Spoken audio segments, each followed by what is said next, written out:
அனைவருக்கும் வணக்கம். என் லைஃப்பில் இந்த மாதிரி ஒரு பெயின்ஃபுல்லான ஒரு சுச்சுவேஷனை நான் ஃபேஸ் பண்ணதே கிடையாது. மனசு முழுக்க வலி வலி மட்டும்தான். இந்த சுற்றுப்பயணத்தில் என்னென்ன மக்கள் பார்க்க வராங்க, அதுக்கு ஒரே ஒரு காரணம் தான், அவங்க என் மேலே வச்சிருக்கிற அன்பும் பாசம். அந்த அன்புக்கும் பாசத்துக்கும் நான் எப்பவும் கடமைப்பட்டிருக்கிறேன்.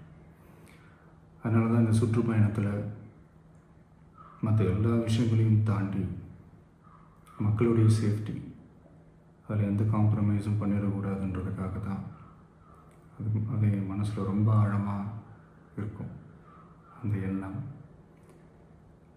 அதனால தான் இந்த அரசியல் காரணங்கள் எல்லாத்தையும் தவிர்த்துட்டு ஒதுக்கி வச்சுட்டு மக்களோட சேஃப்டி மட்டும் மைண்டில் வச்சுக்கிட்டு அதுக்கான இடங்களை சூஸ் பண்ணுறது, அதுக்கான இடங்களை பார்த்து பெர்மிஷன் கேட்குறது, போலீஸ் டிபார்ட்மெண்ட்டில் அதை ரிக்வெஸ்ட் பண்ணி கேட்போம். ஆனால் நடக்கக்கூடாதது நடந்துருச்சு. ஆனால் மனுஷன் தானே, அந்த நேரத்தில் அத்தனை பேர் பாதிக்கப்பட்டு இருக்கும்போது எப்படி அந்த ஊரை விட்டுட்டு என்னால் கிளம்பி வர முடியும்?